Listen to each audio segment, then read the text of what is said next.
আকাশটা ভীষণ খারাপ, সত্যি আকাশটা ভীষণ খারাপ। যে কোনো মুহূর্তে ঝড় আসতে পারে। প্রিয় টিএমসি সমর্থক ভাই ও বন্ধুগণ, তোমার সাথে আমার কিছু কথা আছে। তোমরাও যদি আমার মতো টিএমসি পার্টিটাকে ভালোবাসেন, মমতা ব্যানার্জিকে ভালোবাসেন, তো এই ভিডিওটা সম্পূর্ণ দেখবেন। দেখো, যে কোনো একটা জিনিসের একটা উপরে দেওয়ার একটা সীমে আছে, একটা পিক লেভেল আছে। সেই পিক লেভেলে যখন পৌঁছে যায়, তারপরে থেকে ওই জিনিসটি নিচে এসে শুরু করে। এটা বাস্তব, এটা সত্যি।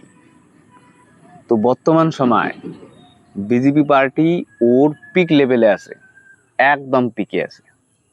বিজেপি পার্টির আর করার কি আছে? ওই একটাই তো বিরোধী ছিল পশ্চিমবঙ্গে, দিদি, সেটাকে তো হারিয়ে দিছে। নেক্সটে আর কি করবে? করার মতো আর কিছু নাই। এটাই বিজেপির পিক। এবার কি হবে? বিজেপির ডাউন ট্রেন্ড শুরু হবে, নিচে আসা শুরু করবে। আর মুই বিশ্বাস করং বা মুই মানং যে বিজেপির পতনটা পশ্চিমবঙ্গ থেকেই শুরু হবে। কারণ পশ্চিমবঙ্গের মানুষ ভীষণ চালাক। বিশ্বের মধ্যে বা দেশের মধ্যে কোনো পরিবর্তন যদি হয়, সেটা পশ্চিমবঙ্গ থেকেই শুরু হয়। বুঝছেন? তো এত মনোবল হারানোর কিছু নাই। এই যে বিজেপি সরকার গঠন হওয়ার পর প্রথম পশ্চিমবঙ্গের মানুষের পেটে আঘাত আসছে, পেটে ডাইরেক্ট।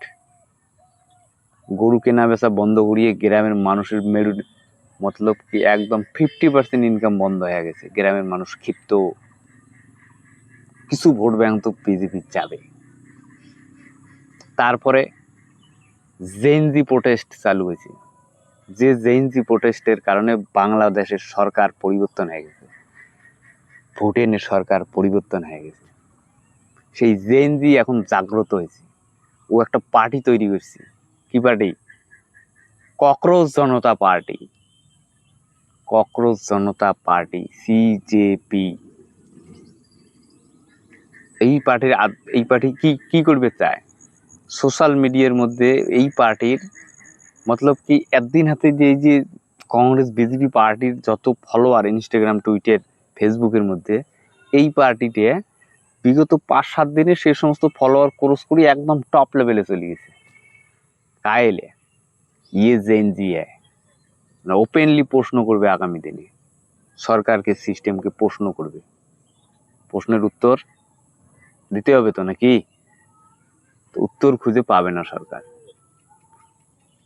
আগামী দিনে। এই জন্যই বললাম যে ডাউন ট্রেন আসতেছে।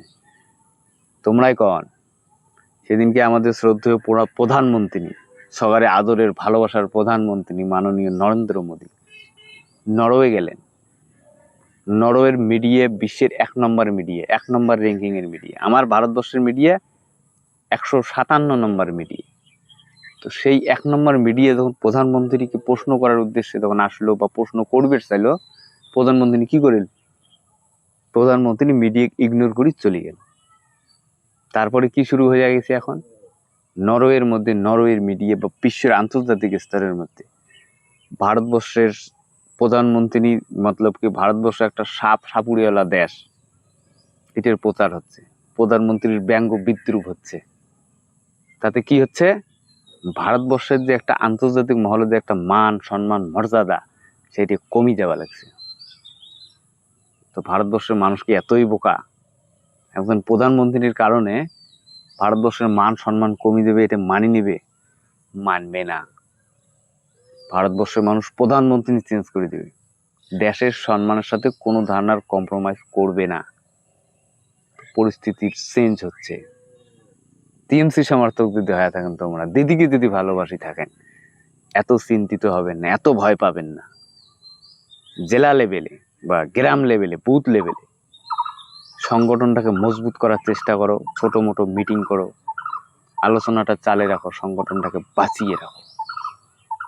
আগামী দিনে আমরাই ক্ষমতায় ফিরতেছি।